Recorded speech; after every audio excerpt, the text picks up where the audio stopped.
Bonjour.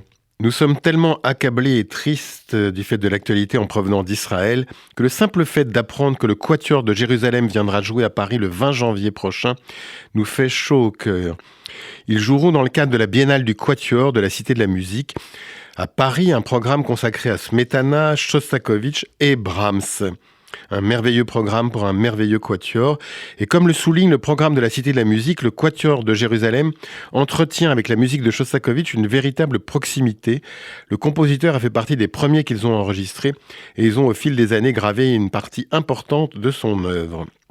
Le Quatuor de Jérusalem a été fondé en 1993, et ben oui, ça fait 30 ans, par 4 Russes devenus Israéliens.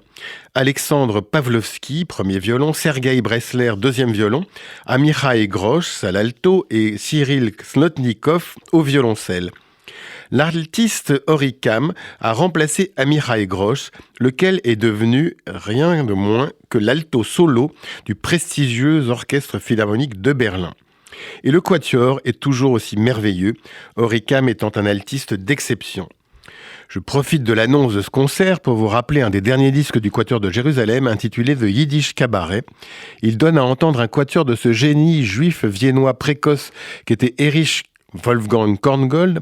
Korngold qui est devenu un des grands compositeurs de musique de film après avoir été une star de la musique à Vienne.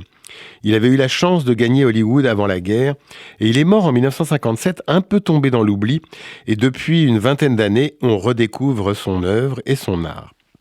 Le quatuor que joue le Quatuor de Jérusalem est une pure merveille, de même que les 5 pièces pour quatuor que composa en 1923 le compositeur tchèque Erwin Schulhoff.